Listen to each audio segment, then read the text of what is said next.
This is the real foundation of your fancy life, Emma. You know that moment when someone says something so brutal that it literally stops time?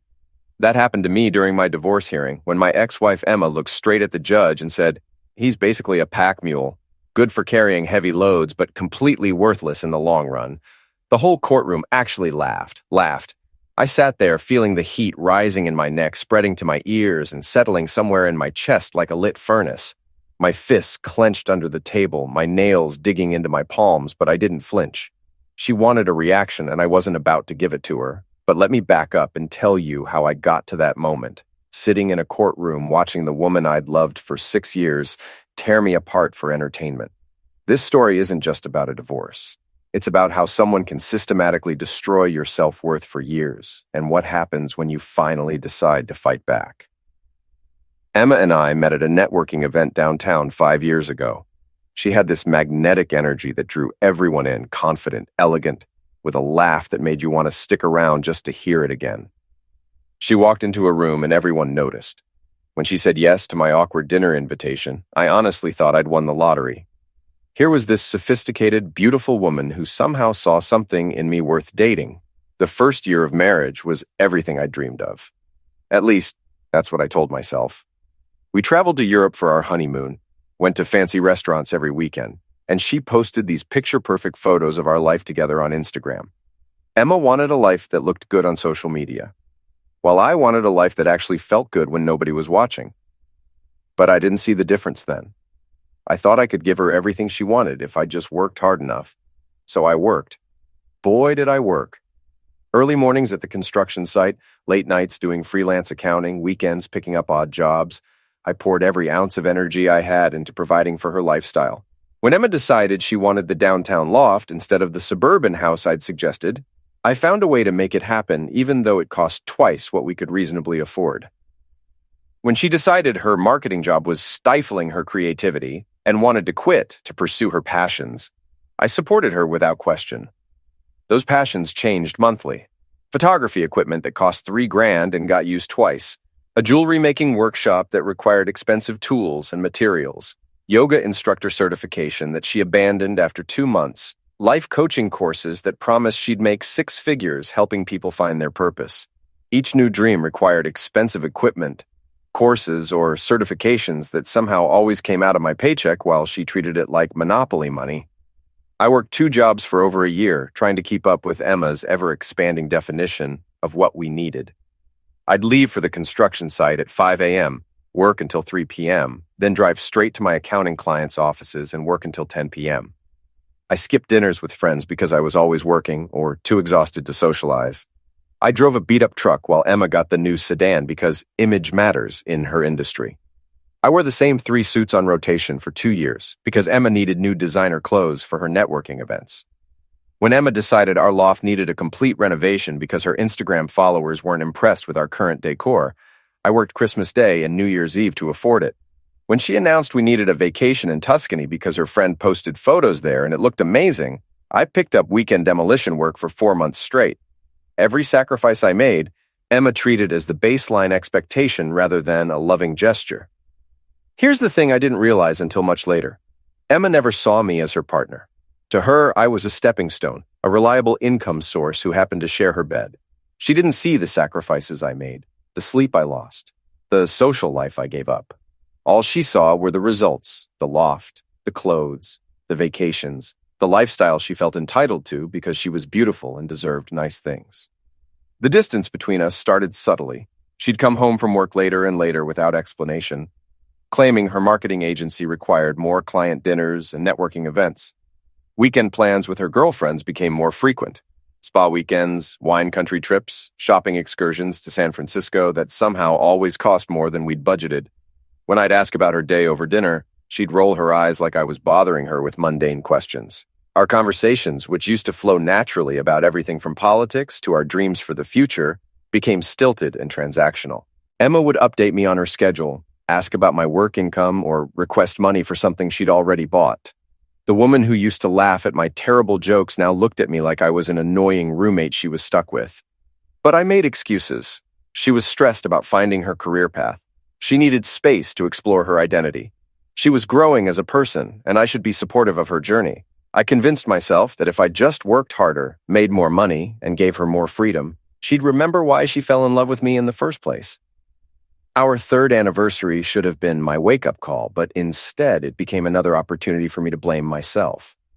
I'd planned this entire romantic evening, dinner at Chez Laurent, the restaurant where we'd had our first date, followed by a surprise weekend getaway to that bed, and breakfast in Napa she'd mentioned loving in some romantic movie.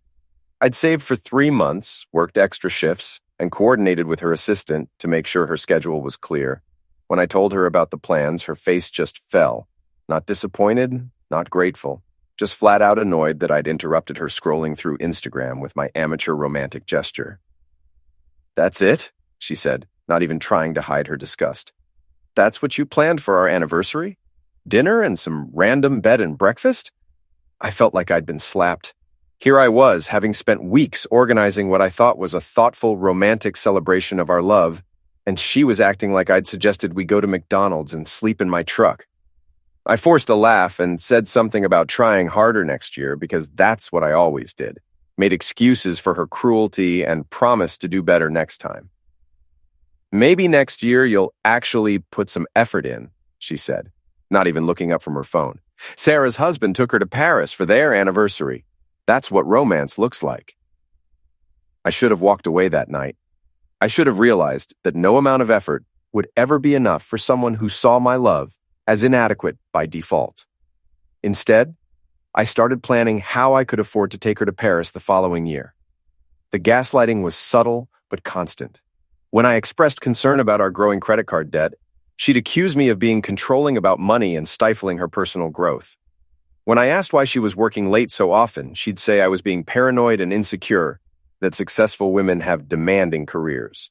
When I suggested we spend more time together on weekends, she'd roll her eyes and say I was clingy, that I should develop my own interests instead of depending on her for entertainment. Every legitimate concern I raised got twisted into evidence of my personal failings. Worried about money? I was cheap and small-minded. Wanted to spend time together? I was needy and suffocating. Asked about her day? I was controlling and suspicious. She had an answer for everything, and somehow I was always the problem. By year 4 of our marriage, I was working 60-hour weeks to maintain a lifestyle that Emma had decided was barely acceptable. She'd upgraded her car twice, redecorated our loft 3 times, and taken more solo vacations than we'd taken together as a couple. Meanwhile, I was buying generic groceries and skipping lunch to save money, all while she complained that we weren't keeping up with her friends' standards of living. The affair became obvious in retrospect, though I was too exhausted and demoralized to see it at the time. There was Marcus, the investment banker with the BMW and the waterfront condo, who started appearing in her Instagram stories more and more often. Weekend trips that were supposedly with her friend Sarah, but Sarah would post photos from completely different locations on the same weekends. New lingerie that I never saw her wear around me. A sudden interest in expensive dinners at restaurants we couldn't afford, followed by vague explanations about work events or friend celebrations. Emma started coming home with gifts she claimed were from work bonuses or grateful clients. A diamond necklace that cost more than my monthly salary. Designer handbags that she'd post about on Instagram with captions like, "Treating myself because I deserve nice things." When I asked about the sudden influx of expensive items, she'd get defensive and accuse me of not wanting her to have nice things, of being jealous of her success. The truth was, I was working myself into the ground to pay for a lifestyle she was supplementing with gifts from another man. I just didn't know it yet. I found a receipt for jewelry I'd never seen in her purse about a year before our divorce. When I confronted her about it, she barely looked up from her phone. "Oh, that? It's just a gift for my friend Marcus," she said, like it was the most natural thing in the world for a married woman to buy expensive jewelry for male friends. Marcus, the guy who'd been showing up in her social media more and more. The guy whose name she mentioned casually in conversation, whose opinions she'd cite when disagreeing with me, whose lifestyle she'd compare ours to unfavorably. Friends don't usually receive $800 necklaces from married women, but when I pointed that out, Emma laughed like I was being ridiculous. "It's just a friendship gift," she said. "You wouldn't understand because you don't have friends you care about enough to be generous with." That cut deep because it was partially true. I'd been so focused on working and providing for Emma that I'd let most of my friendships slide. I barely had time to see my own family, let alone maintain the kind of social circle that apparently involved expensive gift-giving. I should have pressed harder. I should have demanded to see their text messages or asked more questions about their friendship. Instead, I convinced myself it was innocent and tried even harder to be the husband I thought she wanted. I started working overtime to afford nicer gifts for her, thinking maybe if I could match Marcus's generosity, she'd remember that she was married to me. What a fool I was. I was working extra shifts to compete with my wife's boyfriend for her affection, and I didn't even realize it. The final straw came when I found hotel receipts in her purse, a romantic weekend at a 5-star resort in Carmel that I definitely hadn't paid for. 2 nights in the presidential suite, room service charges for champagne and strawberries, spa treatments for 2. The total cost was more than I made in a month, and every charge had happened during a weekend when Emma told me she was visiting her sister in Sacramento. When I confronted her with the receipts, she didn't even try to lie convincingly. "Marcus and I went away for the weekend," she said, her tone defiant rather than apologetic. "We're adults, Jake. We can travel together without it meaning anything inappropriate." "Adults?" I said, my voice barely controlled. "You're married adults who lied to your husband about where you were going and who you were with." "You wouldn't have understood," she said, rolling her eyes. "You never want to do anything fun or spontaneous. Marcus appreciates me in ways you don't." That's when it hit me like a freight train. She wasn't even pretending to respect me anymore. In her mind, I was just the reliable income source who kept the lights on while she explored more exciting options with more successful men. I was the safety net she could fall back on if her adventures didn't work out. The conversation that followed was one of the most painful of my life. Emma didn't deny the affair, she justified it. "I was boring," she said. "Predictable. I worked too much and didn't pay enough attention to her needs. Marcus was successful, cultured, adventurous. He took her to nice places and bought her beautiful things and made her feel special in ways I apparently never had. I deserved to be happy," she said, like happiness was something I'd been deliberately withholding from her. "I deserve someone who can give me the life I want." I filed for divorce the next week. Emma's reaction was pure narcissistic rage mixed with genuine shock. How dare I disrupt her comfortable setup? She had the best of both worlds, a reliable husband who paid all the bills and an exciting boyfriend who made her feel desired. My filing for divorce meant she'd have to choose, and apparently she hadn't planned on that happening anytime soon. She immediately launched a campaign to rewrite our entire relationship history. I was controlling, she told our mutual friends, emotionally unavailable. I had never supported her dreams or made her feel valued as a person. I was cheap with money, but expected her to be grateful for basic necessities. The woman who'd been cheating on me with another man while spending my money was suddenly the victim of my neglect and emotional misuse. Her lawyer continued this narrative when we got to court. I was lazy, they claimed, uninspiring, a burden on Emma's creativity and personal growth. I had failed as a husband in every meaningful way, and Emma had been heroically trying to make the marriage work despite my many shortcomings.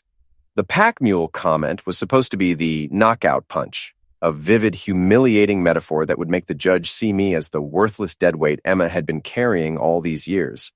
She delivered it with perfect timing, right after her lawyer had finished painting me as a lazy, inconsiderate husband who'd never appreciated what he had.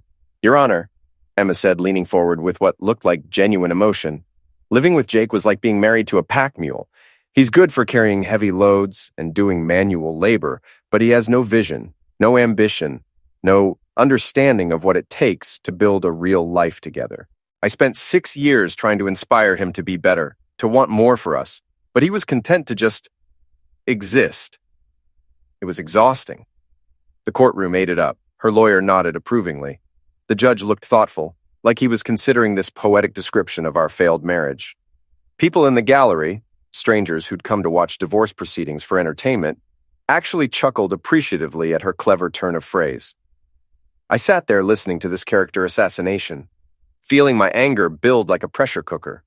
Every sacrifice I'd made, every extra shift I'd worked, every time I'd swallowed my pride to keep Emma happy, all of it was being twisted into evidence of my inadequacy. The woman who'd been cheating on me while I worked myself into the ground to pay for her lifestyle was being praised for her eloquent insights into my worthlessness. But Emma made one crucial mistake in her performance that day. She underestimated me completely. See, while she'd been busy rewriting our history and planning her victim narrative, I'd been working with my lawyer, Sarah, to document the actual truth of our marriage. Bank statements showing who'd paid for what over 6 years. Credit card records revealing Emma's secret spending and hidden accounts. Text messages between her and Marcus that painted a very different picture of their friendship. Hotel receipts, restaurant bills, jewelry purchases, all funded by money from our joint account, while I thought she was being financially responsible. When the judge called a recess after Emma's testimony, I stepped outside the courthouse and leaned against a stone pillar, letting myself feel the full weight of what had just happened. For the first time in months, I allowed myself to experience the complete emotional impact of her betrayal, the humiliation of being mocked in public, the anger at years of being treated like hired help, the sheer disbelief that someone I'd loved so completely could strip me down so mercilessly in front of strangers. But there was something else mixed in with all that pain, a strange sense of liberation. Emma had finally said out loud what she'd probably been thinking for years. The gloves were off, and I didn't have to pretend anymore. No more walking on eggshells, no more second-guessing myself, no more trying to fix something that had been broken for years.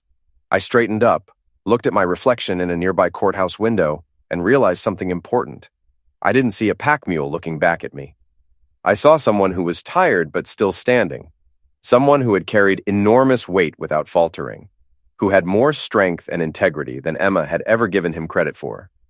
If she wanted a show, I was ready to give her one. But it wasn't going to be the kind she expected. When we returned to court, I could feel the energy in the room had shifted. Emma was still confident, but there was something brittle about her composure now. She kept glancing at me, probably wondering why I wasn't looking defeated after her devastating testimony. Her lawyer shuffled through papers with less conviction than before. Sarah stood to present our case, and I watched Emma's smugness start to crack as the evidence mounted.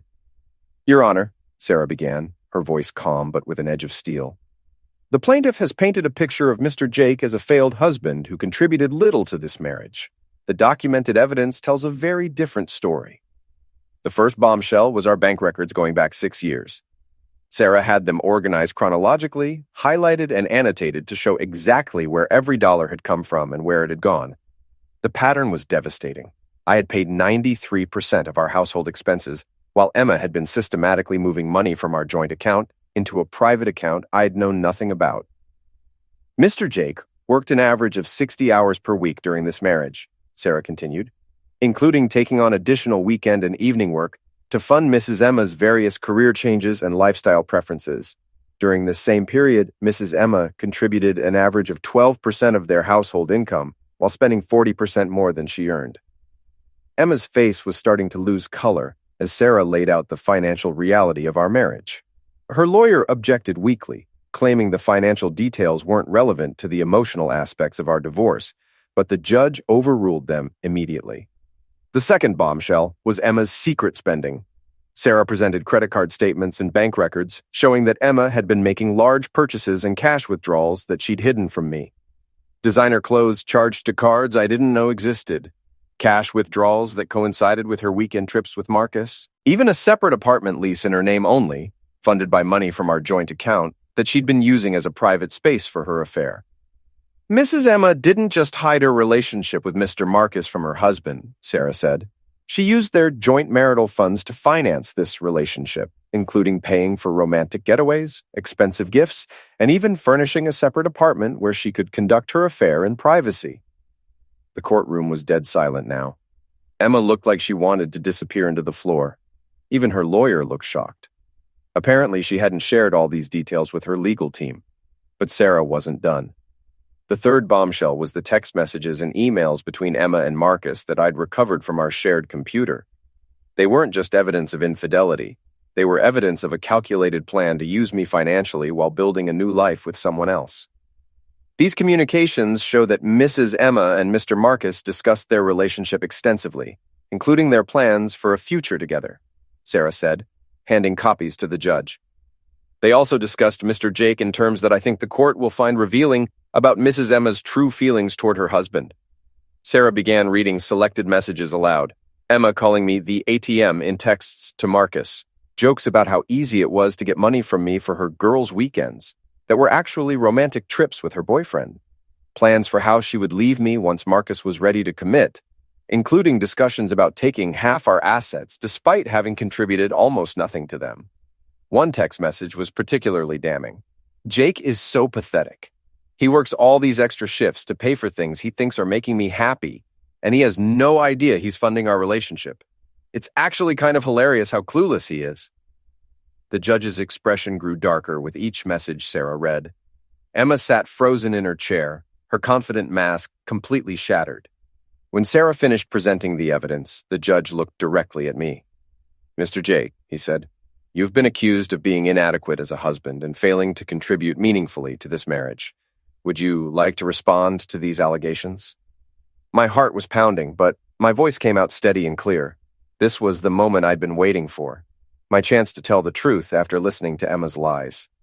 "Your Honor, my wife called me a pack mule, and I suppose in some ways she's right.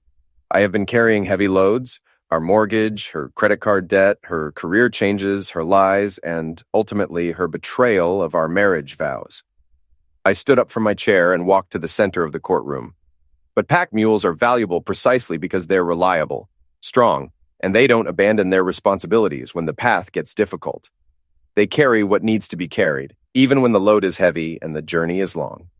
Then I did something that surprised everyone in the room, including myself. I took off my suit jacket, unbuttoned my shirt, and slid it off my shoulders. The collective gasp that filled the courtroom was almost cinematic. My torso was a map of scars and calluses, each one telling a story of the work I'd done to support our marriage.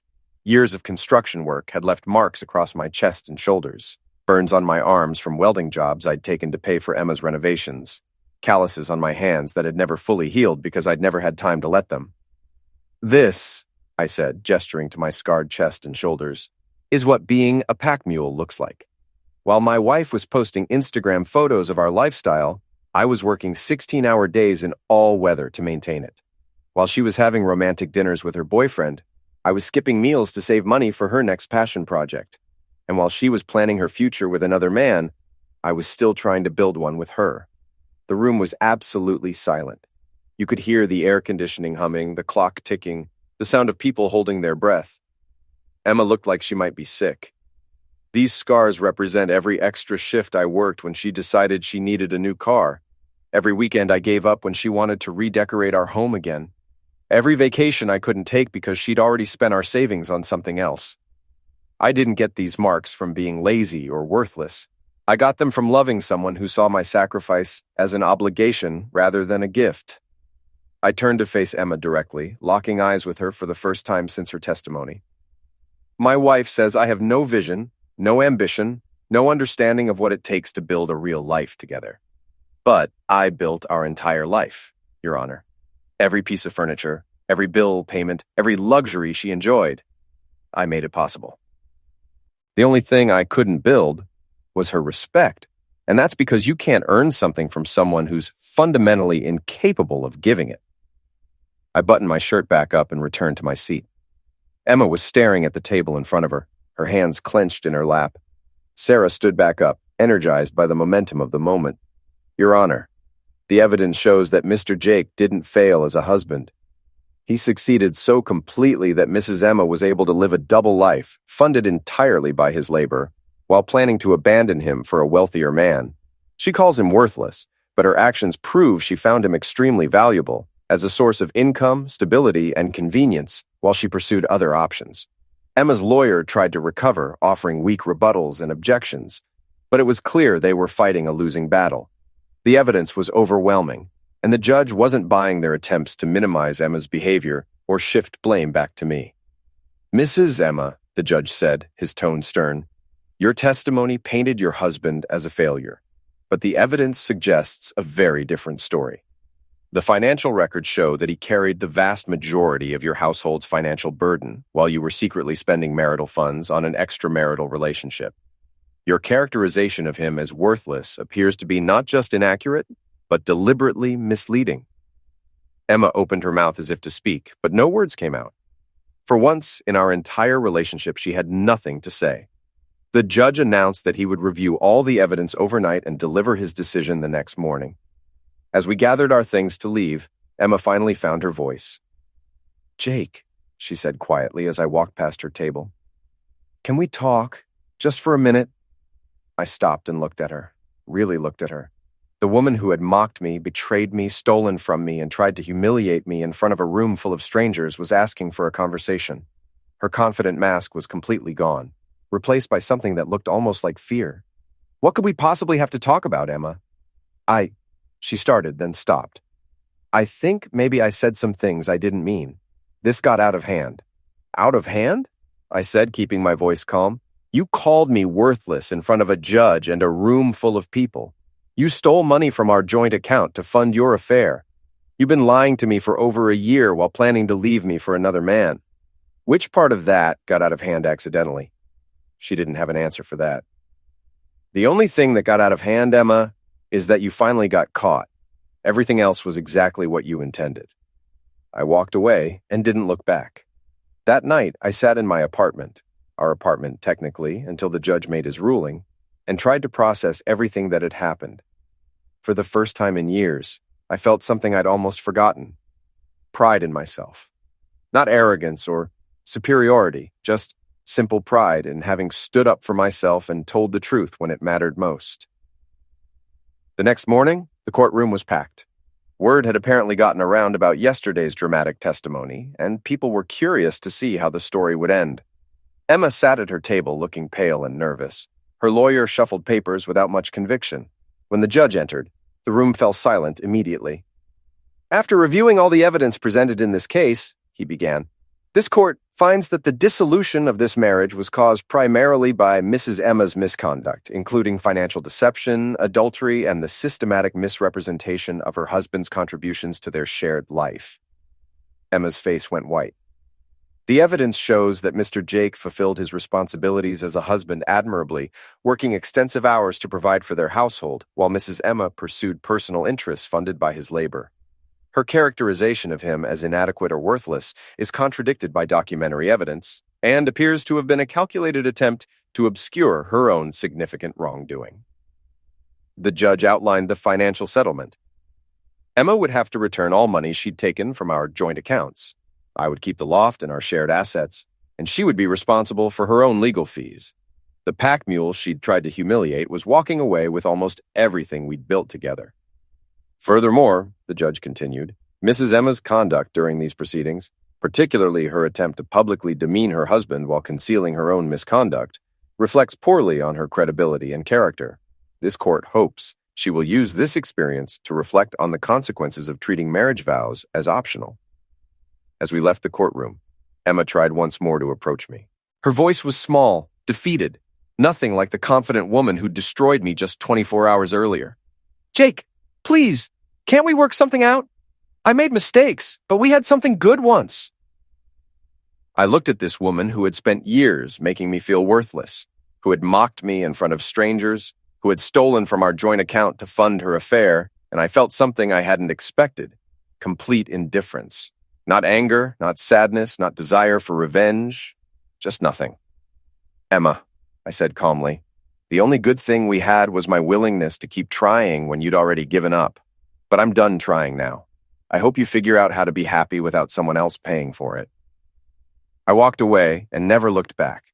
The aftermath was almost anticlimactic. Emma's desperate text started within a week. First practical questions about dividing our remaining possessions, then increasingly panicked attempts to rewrite our relationship history. I miss you, one read. I realize now what we had together. Another said, Marcus isn't who I thought he was. Can we talk about trying again? I blocked her number after the first few messages. There was nothing left to say. The best part of the whole story came about 3 months later. I was having coffee with my friend Dave when Sarah, Emma's former friend, approached our table. She looked uncomfortable, but determined to share what she'd heard through their mutual friend network. Apparently, Marcus had dumped Emma immediately after our divorce was finalized. Turns out investment bankers aren't interested in girlfriends who come with legal baggage, financial problems, and a reputation for cheating on their spouses. Emma had been forced to move back in with her parents and take a retail job to pay off the legal fees and credit card debt she'd accumulated. She keeps asking mutual friends if they think you'd be willing to talk to her, Sarah told me. I told her that ship didn't just sail. It sank in a storm of her own making. Even better, Sarah told me that Emma's social media had gone completely quiet. No more glamorous photos, no more inspirational quotes about following your dreams. No more posts about the fabulous life she deserved. Just silence from someone who'd built her entire identity around appearing successful and desirable online. Today, I'm living in my downtown loft, running a successful contracting business that grew out of all those side jobs I used to take to pay for Emma's lifestyle.